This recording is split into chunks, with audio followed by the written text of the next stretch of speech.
اعوذ باللہ من الشیطان الرجیم بسم اللہ الرحمن الرحیم اللہم صلی علی محمد وعلی آل محمد۔ السلام علیکم ورحمۃ اللہ وبرکاتہ۔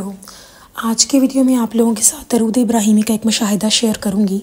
اور ایک آپ لوگوں سے بات بھی شیئر کرنا چاہتی ہوں کہ اگر یہ نہیں ہو رہا آپ کی زندگی میں درود ابراہیمی پڑھنے کے بعد بھی، اگر یہ چینجز یہ تبدیلی آپ کی زندگی میں نہیں آ رہی، تو اس کا مطلب ہے کہ یا تو آپ اپنی تعداد مزید بڑھائیں، اور وہ بھی کیوں، وہ سب بھی آپ کو ایکسپلین کرتی ہوں کہ میں اصل میں بات کہنا کیا چاہ رہی ہوں۔ دیکھیں، جب ہم درود ابراہیمی پڑھتے ہیں تو سب سے پہلے جو امپورٹنٹ چیز لائن میں کھڑی ہوتی ہے، جیسے ہم ایک ایسی قطار کی بات کریں جسے کیوں کہا جاتا ہے، تو اس میں جو پہلی چیز امپورٹنٹ ہوتی ہے آپ کی زندگی سے نکالنے کے لیے، اس کو ٹھیک کرنے کے لیے، بہتر بنانے کے لیے، اللہ تعالیٰ پہلے اس کو ہٹا دیتے ہیں، اور آپ اپنے مائنڈ میں اس ایک اور طرح کی قطار بنا کے بیٹھے ہوتے ہیں کہ اچھا ہمیں اس چیز کو باہر نکالنا ہے۔ فار ایگزامپل، کسی کو اولاد چاہیے، کوئی چاہتا ہے پسند کی شادی ہو جائے، کوئی چاہتا ہے کہ ہمارے جو ہیں معاملات زندگی پیسے آ جائیں، what's ever the thing is, ٹھیک ہے۔ ہر انسان کے اپنے اپنے معاملات اور واقعات ہوتے ہیں، ہر انسان چاہتا ہے ہمارا یہ والا پہلے مسئلہ حل ہو جائے، لیکن اللہ تعالیٰ کہتے ہیں کہ میں بہتر جانتا ہوں، کیا پتہ کہ تمہیں ایک چیز اپنے لیے اچھی لگ رہی ہو تمہارے لیے بری ہو، اور کیا پتہ ایک چیز تمہیں بری لگ رہی ہو اور وہ اچھی ہو۔ تو یہاں پر بات کہنے کی یہ ہے کہ ہمارے لیے جو اللہ تعالیٰ کو بہترین لگتا ہے پہلے وہ ہٹائی جاتی ہے چیز، اور ایسا بالکل نہیں ہے کہ درود پاک پڑھنے والے شخص کی زندگی میں کرم نہیں ہو رہا ہوتا۔ ہمارا بیسیکلی فوکس اسی ایک چیز کے اوپر اڑا ہوتا ہے، اور ہم کہتے ہیں بس یہ والی چیز کیوں نہیں ہو رہی، ہم نے تو اس کے لیے سٹارٹ کیا تھا۔ اچھا، اب بات کرتے ہیں اس دوسری بات کے بارے میں جو میں نے پہلے کی، کہ اگر آپ کی زندگی میں چیز نہیں ہو رہی تو تعداد تھوڑی بڑھا لیں۔ ایک بات یاد رکھیے گا، اگر آپ درود ابراہیمی پڑھ رہے ہیں اور آپ جان بوجھ کر یا کوئی کسی کی حق تلفی نہیں کر رہے، یا آپ کچھ بھی ایسا کام نہیں کر رہے جو سیلفش ہو، یعنی جو خود غرضی سے بھرا ہو، جو کسی کے نقصان کے اندر ہو، کسی کا نقصان کروائیں، چلاکیاں، سازش، وہ ساری چیزیں اگر آپ میں نہیں ہیں، تو ایک بات یاد رکھیے گا، آپ درود ابراہیمی پڑھ رہے ہیں تو دنیا کی ہر وہ آسائش، چاہے پھر وہ میوزک ہو، چاہے وہ ڈرامہ ہو، چاہے پھر وہ کوئی بھی ایسا کام جو کہ فحاشی کی طرف ہو، وہ ساری کی ساری چیزیں آپ کا دل ان سے گھٹنے لگ جائے گا۔ اگر نہیں گھٹ رہا تو اس کا مطلب کہ آپ کو درود ابراہیمی کی تعداد اور بڑھا دینی چاہیے۔ اور کبھی کبھار ایسا بھی ہوتا ہے کہ وقت کے ساتھ ساتھ چیزیں آ جاتی ہیں، لیکن پہلی چیز جو درود ابراہیمی پڑھنے والے شخص کی زندگی میں سے نکلتی ہے نا، وہ ہے وہ امپورٹنٹ چیز جو ہم نہیں سمجھ رہے ہوتے کہ ہمارے لیے بہتر ہے، لیکن اللہ تعالیٰ جانتے ہیں۔ اور ایسا ہو ہی نہیں سکتا کہ کوئی شخص 1 سال سے زیادہ درود ابراہیمی پڑھ رہا ہو اور اس انسان کی زندگی میں یہ چیز نکلے ہی نہ، اس کو گناہ کا احساس میں اس کے دل گھٹے نہ۔ اور گناہ میں ڈرامے، گانے، موویز سب سے پہلے تو کیونکہ ہماری زندگی میں عام ہے، اتنے عام ہے کہ ہم ان کو اچھا برا سمجھتے ہی نہیں ہیں، ہم کہتے ہیں بس ہاں ٹھیک ہے، ایک چیز ہے۔ جن لوگوں کو احساس ذرا اپنے ایمان کا، وہ کہتے ہیں اچھا ٹھیک ہے، فحاشی نہیں ہم نے دیکھنی، لیکن ڈرامے گانے پھر بھی وہ سن رہے ہیں۔ جن لوگوں کو اس چیز کا بھی نہیں پتہ، وہ کہتے ہیں اچھا ہاں بس ڈرامہ ہی ہے، کیا ہو گیا، اب تو سارے زمانہ دیکھتے، سارے زمانے نے دوزخ میں بھی اگر جانا ہوا تو کیا ہم بھی جائیں گے۔ تو بات کہنے کی یہ ہے کہ اگر آپ کی زندگی میں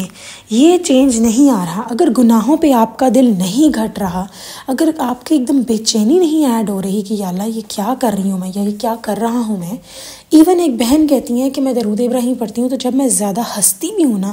تو بھی ایسا ہوتا ہے میرے ساتھ کہ میں ایک دم پریشان ہو جاتی ہوں کہ میں کیوں زیادہ ہنس رہی ہوں، کیونکہ احادیث کے حوالے سے اگر دیکھا جائے تو زیادہ ہنسنا ہمارے لیے بہتر نہیں ہے۔ یعنی اگر ہم لوگ بہت ہنس رہے ہیں اور ہمیں اپنی زندگی کو، جو دنیا کی زندگی ہے، ہم اس میں ظاہر انوالو ہوئے ہوئے ہیں، تو ہمیں یہ جو زیادہ ہنسنا بھی ہے، دس از آلسو ناٹ رائٹ، ہمیں اس چیز کو بھی کم کرنا ہے۔ تو جو بہن کا مشاہدہ تھا وہ یہی تھا کہ وہ درود ابراہیم 1 سال سے ماشاءاللہ پڑھی ہے، روز 1000 مرتبہ۔ وہ کہتی ہیں کہ جب میں زیادہ بھی ہنستی ہوں نا تو مجھے اپنا آپ کھوکھلا محسوس ہوتا ہے، اور جب میں ایسے لوگوں کے ساتھ بیٹھتی ہوں جو غیبت کرتے ہیں تو کہتی ہیں مجھے بھی کافی تکلیف ہوتی ہے، اور میرا بھی دل گھٹنے لگ جاتا ہے۔ کبھی کبھار ایسا بھی ہوتا ہے کہ میں غیبت کر بیٹھتی ہوں اور پھر ایک دم چپ ہو جاتی ہوں۔ پہلے تو ایسا تھا، کہتی ہیں کہ ہر وقت ہی میں غیبت کرتی تھی لوگوں کے ساتھ مل کے، جسے ہم گاسپس کا نام دیتے ہیں یا پھر بات چیت کا نام دیتے ہیں، لیکن وہ کہتی ہیں کہ اب ایسا ہوتا ہے کہ میرا دل گھٹنے لگ جاتا ہے، ہر برائی برائی پہ کہتی ہیں. میں خود بھی ایسا نہیں کہ میں دودھ کی دھلی ہوں کہتی ہیں، لیکن بات ہے کہ جب میں خود بھی اس میں ملوث ہونے لگی ہوں میرا دل گھٹنے لگ جاتا ہے. مانو کہ جیسے کوئی آپ کی باڈی میں تکلیف ہو رہی ہو، بالکل وہ والا حساب ہونے لگ جاتا ہے. تو اگر آپ کی زندگی میں سے برائی نہیں جا رہی، میں نہیں کہہ رہی ایک دن میں نکل جائے گی، میں نہیں کہہ رہی ایک دن میں ہر چیز جو ہے وہ نکل جائے گی، لیکن اگر آپ کا دل نہیں گھٹ رہا گناہوں سے، گناہوں کے اوپر آپ ایزی ہیں، شادیوں پہ ناچ گانے ہو رہے ہیں، آپ ریلیکس ہیں اس سب میں، آپ کو انوائرمنٹ پسند آ رہا ہے. ایسا نہیں میں کہہ رہی کہ پہلے ہی آپ کسی شادی میں گئے، ناچ گانا ہو رہا ہو وہاں پر، اور آپ ایک دم، اگر فار ایگزامپل کوئی ایسا انسان ہے جو کہ فیملی گیدرنگ میں ہلا گلا وغیرہ کرنا، اس طرح کی چیزیں ہیں اور ڈانس وغیرہ ہوتے ہیں سب چیزیں، تو وہ اس چیز کے اوپر ایسا نہیں ہوگا کہ ایک دم ہی وہ پیچھے ہو جائیں گے. ہوگا اسٹارٹ کچھ یوں کہ آپ کا دل ایک دم گھٹنے لگ جائے گا، آپ کو اچھا نہیں لگے گا جو بھی ہو رہا ہوگا، دل نہیں مانے گا آپ کا، کیونکہ دل تو آپ نے اس برائی کی طرف لگا دیا نا، لیکن ایک دم آپ کا دل گھٹنے لگ جائے گا. تو پھر کوئی بھی ایسی بات ہو، غیبت ہو، چاہے کسی کی حق تلفی ہو، چاہے جھوٹ بولنے کی بات ہو، آپ کا دل گھٹنے لگ جائے گا. اور یہ دل گھٹنا اس بات کی نشانی ہے کہ آپ کے اندر برائی جو ہے وہ جاری ہے. اب یہ بھی بات ایڈ کر دوں کہ ایسا بھی نہیں ہوگا کہ دل گھٹے گا تو آپ ایک دم وہ گناہ چھوڑ دیں گے، ایسے نہیں ہوتا، کچھ لوگ چھوڑ بھی دیتے ہیں. لیکن ایسا بھی ہو سکتا ہے آپ کے ساتھ کہ آپ کا دل گھٹے، لیکن آپ کو کچھ سمجھنا ہے، کیونکہ کہیں نہ کہیں مائنڈ، دماغ کا کچھ حصہ اس نے اتنا زیادہ زندگی کا ہم نے حصہ ان کاموں میں صرف کیا ہوتا ہے کہ ہم کہتے ہیں اوکے چلو ٹھیک ہے لیٹس ڈو دس، یہ چیز آ جاتی ہے نا، تو ہمارا مائنڈ اس چیز کو ایکسیپٹ نہیں کر رہا ہوتا. اور پھر سب سے بڑی جو افسوسناک بات ہے کہ فیملیز ہماری اس چیز کو پروموٹ کر رہی ہوتی ہیں،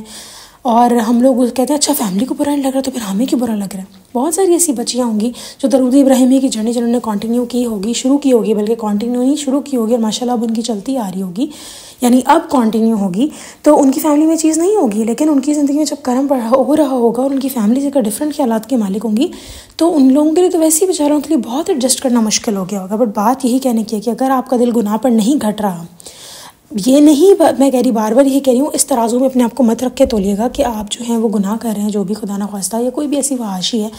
اس کے اول تو فحاشی چیزوں سے ویسے ہی آپ کا دل گھٹ جائے گا نا. لیکن ایسا بھی کوئی بھی کسی قسم کا گناہ جو آپ دیکھیں گے کرتے ہوئے یا ہوتے ہوئے، اس کے اوپر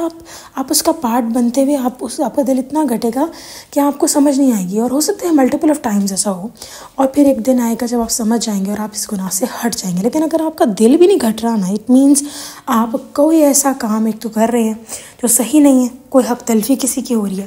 اور سب سے بڑی بات یہ کہ درود پاک کی تعداد انکریز کر دیں، پھر آپ دیکھیں کہ کتنا اللہ تعالیٰ کرم کرتے ہیں. ایک سب سے بہترین بات ہے، درود پاک پڑھنے والے لوگ جو ہیں نا، وہ جو بھی اللہ کی رضا اس میں راضی ہونا سیکھ لیتے ہیں. سب سے پہلی بات تو یہ نا کہ آپ گناہوں سے دور ہونے لگ جاتے ہیں، آپ کا گناہوں پہ دل گھٹنے لگ جاتا ہے. پھر سب سے بڑی بات یہ کہ آپ اللہ تعالیٰ کے دیے پر راضی ہونے لگ جاتے ہیں. تیسری بات یہ آپ شکر ادا کرنے لگ جاتے ہیں. یہ وہ نعمتیں ہیں جو دنیا کے لحاظ سے ہم نعمتیں سمجھتے نہیں ہیں، لیکن یہ آخرت اور دنیا دونوں کی نعمتیں ہیں، کیونکہ اللہ تعالیٰ نے کہا ہے کہ جو اللہ تعالیٰ کی راہ پر چلے گا، اللہ تعالیٰ کے احکامات کو فالو کرے گا، ان کو مانے گا، تو ایٹ دا اینڈ یہی ہوگا کہ وہ انسان اللہ تعالیٰ اس کو کوئی رنج و غم نہیں دے گا، کوئی تکلیف نہیں دے گا، نہ دنیا میں نہ آخرت میں. تو ہم اپنے لیے کس طرح کی لائف چن رہے ہیں جو ہم درود پاک پڑھ رہے ہیں؟ اگر ہماری زندگی میں چینج نہیں آ رہا، تھوڑی بہت بھی ہماری لائف جو ہے وہ اس چیز کو چینج کرنے کے لیے نہیں بیٹھ رہی کہ ہاں فلاں چیز گناہ ہے اور ہمیں اس چیز سے دور ہونا ہے، تو پھر آپ یہ بات جان لیں کہ ایک تو آپ تھوڑی سی تعداد انکریز کر لیں، پہلی بات یہ. لیکن میں یہ بھی کہہ دیتی ہوں کہ اگر آپ مستقل مزاجی سے بے شک 100 مرتبہ ہی درود ابراہیمی پڑھ رہی ہیں نا، پڑھ رہے ہیں، اور اس کی آہستہ آہستہ تعداد 1-2 کر کے بھی انکریز کر رہے ہیں، اگر یعنی 101 102 103، لیکن مستقل مزاجی ہے، تو اللہ تعالیٰ اتنا کرم ڈال دیں گے کہ آپ کی تعداد بھی بڑھ جاتی ہے. اور پھر یہ ہوتا ہے کہ آپ گناہوں سے بھی دور ہونے لگ جاتے ہیں. تو اگر 2 چیزیں پکڑ لیں، یا تو تعداد بڑھا لیں یا مستقل مزاجی. اور تعداد اور مستقل مزاجی دونوں اکٹھے ہی چل سکتے ہیں، اکیلے نہیں چل سکتے. مستقل مزاجی ہوگی، تعداد بڑھے گی تو نہیں ایک دن پڑھ لیا، دوسرے دن نہ پڑھا، تیسرے دن نہ پڑھا، چوتھے دن، ایسا تو نہیں ہے نا. تو اپنی زندگی میں پلیز یہ چیز ایڈ کریں کہ درود ابراہیمی جو آپ پڑھ رہے ہیں اس سے آپ کی زندگی میں جو بدلاؤ آ رہا ہے، آپ گناہوں سے گھٹنے لگے گا. دل میں 110% یہ بات کہہ سکتی ہوں، اسپیشلی وہ لوگ جن کو 1 سال ہو گیا. کچھ لوگوں کو تو 20 دن میں ہی بہت سارا کچھ مل جاتا ہے. نصیب کی بات ہے نا، قسمت کی بات ہے. ہم سب بہت گناہ گار ہیں، ہم جانتے ہیں کہ ہمارے کیا کیا گناہ ہیں. تو پلیز اپنی لائف میں آسانیاں پیدا کریں، اور اپنی لائف میں آسانی پیدا کرنی ہے اگر آپ نے تو درود ابراہیمی کو ایڈ کر لیں. کسی اور کا گناہ چھڑوانا ہے، اپنی اولاد کے گناہوں کو دور کرنا ہے، اپنی اولاد کے حالات سے پریشان ہے، فتنے کا دور ہے، اور درود ابراہیمی کی طرف لگا دیں. اللہ تعالیٰ سب کے لیے آسانیاں کرے. میری دعا ہے کہ ہر شخص درود ابراہیمی کا جو یہ کہہ لیں نعمتوں کا سمندر بھی نہیں بلکہ ورڈ کم ہوگا، سمندر سے بڑھ کے جو کائنات میں کہہ لوں کہ ہے ایسی جو درود ابراہیم پڑھنے والوں کو ملتی ہے. میری دعا ہے کہ وہ سب کو ملے اور اللہ تعالیٰ سب پر کرم کرے. آمین. چلیں جی انشاءاللہ نیکسٹ ویڈیو میں پھر حاضر ہوں گی. تب تک کے لیے اللہ حافظ.